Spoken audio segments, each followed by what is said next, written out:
In any discussion of sales, being able to forecast sales, it's helpful to understand this concept of the sales pipeline.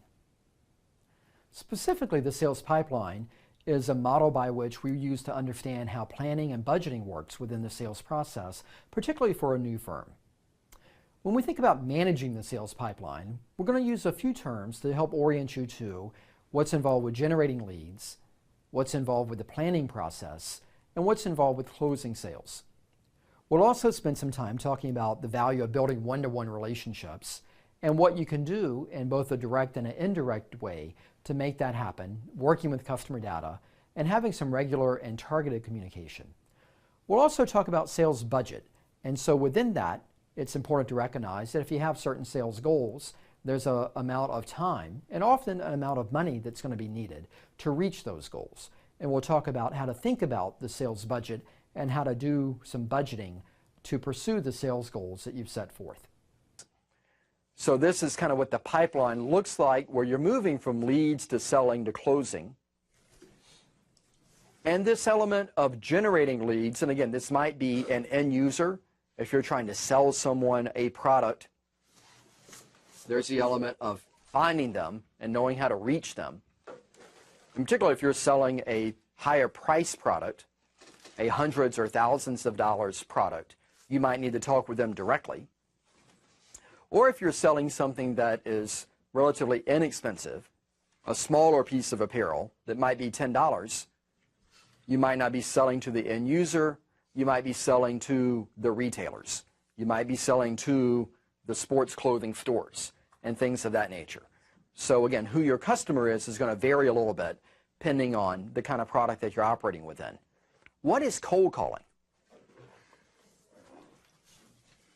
Calling somebody that you don't know. Okay, it's literally picking up the phone and dialing numbers for people that you don't know, have never met, they don't know you, and you try and pitch your product. How effective is that? It's tough. Tough sell. There's a variant of that that begins to warm up the prospect.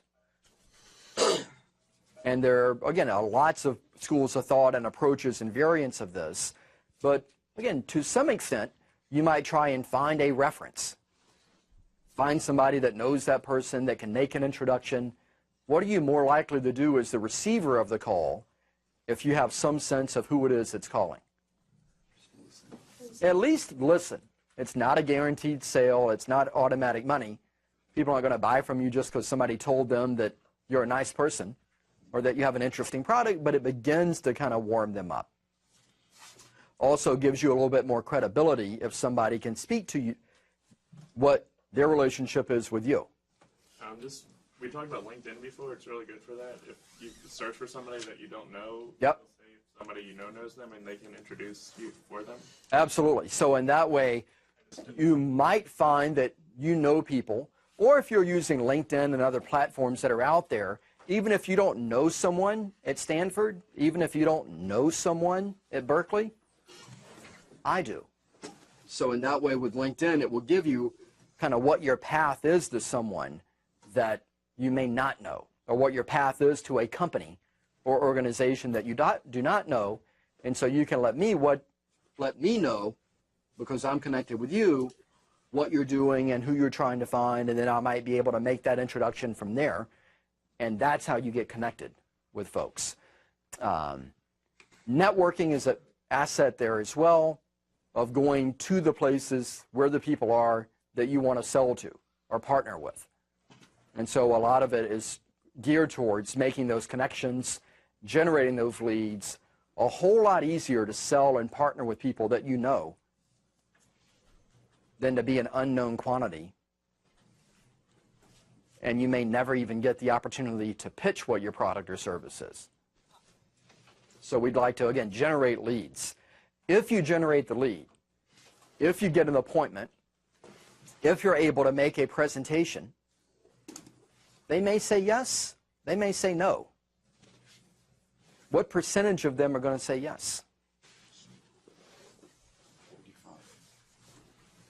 It's not 100. And in time, you'll be able to forecast it, but it varies quite a bit through what your model is, what your industry is, what your price points are, how competitive your market is, how differentiated you are from competitors.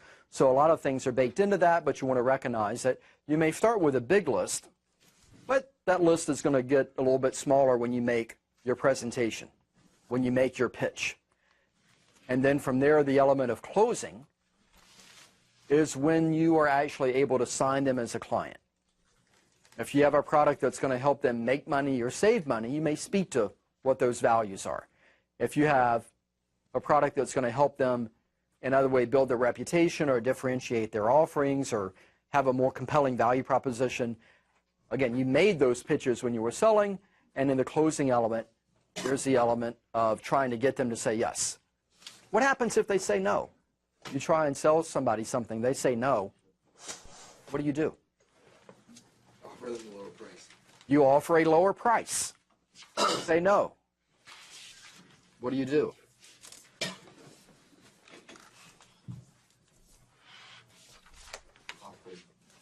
Offer different payment. You offer a payment plan. Here's a product, it's $1,000. Well, that's too much. I can get it to you for $800. Don't have $800. You can pay me half now, half later. Can't do that. Just walk away. You can leave. We call those quitters. What might you do as well? Quarters. You might try and have different plans. Or you might, again, try and understand, is it the price that's the problem? Is it the value that's the problem? Is it the timing that's the problem? So again, kind of understand what it is that is keeping them from being able to say yes. If they just don't have the budget for it, even in segments and breaking it up, but they're going to get a new budget next year, as many companies do, or a new quarter next year, as many companies do, you can ask to be included within that and come back to them in the 3 months or the 6 months. You can give it to them free. Many of us know free trials. Maybe there's some free trial period that your product lends itself to. Maybe it's discounted for a period of time and then the price steps up from there. So think about all the various pricing models that people use on you. There's retail, and there's sale, and there's buy one, get one, and there's paying for it in installments, and there's 14-day free trial, or it's discounted for now, but in month 3 the price goes up. Think about all of those different elements to see what might make sense for you. You can also ask to include them as a referenceable client. Ask to include them on your website. A lot of customers don't want to be first. Why don't I want to be the first one to buy something from a new company? Because you don't know how good it is. Because I don't know, is it going to work? I don't know, is it going to work as advertised?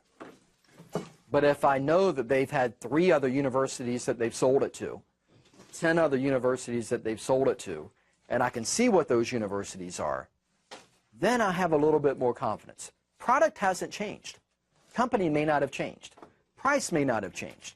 But because I've seen some other people adopt it, I have a little bit more confidence that it's going to work as advertised. And or I might not even be able to make contact with some of those other companies or organizations and see what they think of it. See if they like it or not. Maybe ask them what they paid for it. What happens if what you're charging me is more than what my buddy paid at another university? Is that a problem? Not a problem? It might be a problem. So also I would be careful about what you charge people. And if you're trying to charge people different amounts, be prepared for what happens when they find out, which they very well may, what one another paid at what time. And how do you answer that question if it's posed to you? So one-to-one relationships, what this is geared towards is being able to recognize customers. And this is somewhat of a generic term. When we hear one-to-one, we typically think that it's one-to-one and face-to-face and sitting down and we know everything about one another. And it can be that. But what you also want to recognize is that it might be a little bit more of a generic form of that, and that you're collecting customer information, You're understanding their needs, their wants, their preferences, how they use the product, when they bought, what they paid, so you can get some detailed information. How do companies do this? How do companies know everything you have ever bought from them by date, by product line, by price point? How do they know everything about you as far as buying? Order history. How do they keep your order history? Records. Okay, but how do you know one person from the other? Yep. How do you know? We're all standing in line at Starbucks. How do people know who's who? Records. Credit cards to an extent, but credit cards keep a total. So if I spend $30, you don't really know what my $30 was spent on. Particularly at a store like a Walmart. Am I buying hammers? Am I buying baby food? You have no idea. By credit cards, all you know is I spent $30. Maybe you have like a Target card or a CVS card that will. Okay. It's all of these little membership rewards cards. People have these. So in that way, it's all of these things that I have from Panera, from Rite Aid, from GNC, from Wendy's, from Babies R Us. Why do I have these things? Yep. We offer like discounts for Because I get my free Frosty at Wendy's. I think I get coupons from Babies R Us. Panera, I get my free coffee every so often. So they give you a little incentive to track every purchase you make.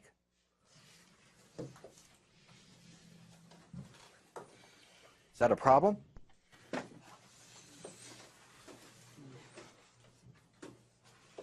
I don't care. What do you do if you do care? You don't sign up. Do we know what we're signing up for? Anybody have one of these and not realize they're tracking every purchase you make? Okay, so again, some people may not know. It's like, oh, would you like a free Frosty? Well, yes, I would like a free Frosty. Well, let me swipe this card and hand it to you. So again, you want to make sure you are aware. But again, as the company, it's very valuable. And as an entrepreneur, it's very valuable to know what your customers are doing and how they're spending their time and their money with you. What this also is tied into when you think about how to structure your financials and your selling activities is to think about what your sales budget and your marketing budget could be. So for example, if we have arrived at a price point of $10, and we'll talk about pricing in some more detail later, but suppose we've gone through and done our analysis and we feel like a $10 price point is the price that we need to be at to be successful in our market. When we've gone through and we've looked at what are the manufacturing costs, what are labor costs, what are all of the other costs of the firm before we look at sales and marketing, we may arrive at $7 of expenses on a per product basis. That leaves us with $3 profit before we determine what our sales and marketing budget should be. That means we can spend up to $3 on a per product basis for sales and marketing if we aspire to break even. That means that if, based on our sales forecast, if our year one target is 1,000 products, if we can spend $3 per product on sales and marketing, then our year one sales and marketing budget would be $3,000.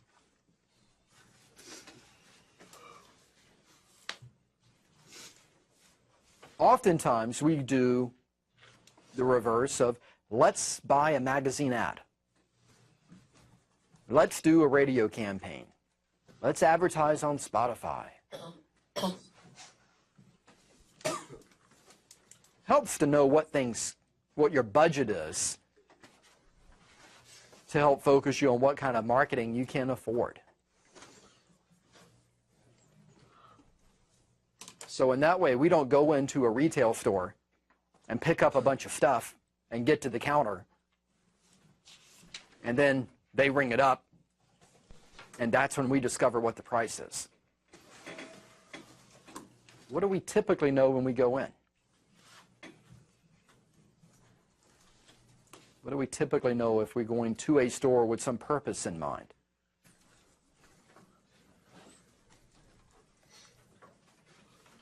We know what we want to buy. Hopefully you have some sense of what you're in the market for, what you're considering, what you're looking for. And you probably have some tolerance for what you're going to spend. Now, you might not say, I'm going to buy a shirt and I'm going to pay $32.83 without knowing what things cost, but you probably know if you're looking for a $20 shirt, a $100 shirt, a $1,000 shirt. You have some sense of what you're looking for, consciously or subconsciously, of what you're willing to spend. And so again, this kind of makes that a little bit more material, and it gives you a way of calculating what our sales and marketing budget can be. Also recognize there's a lifetime value of the customer to keep in mind. If it's a recurring customer,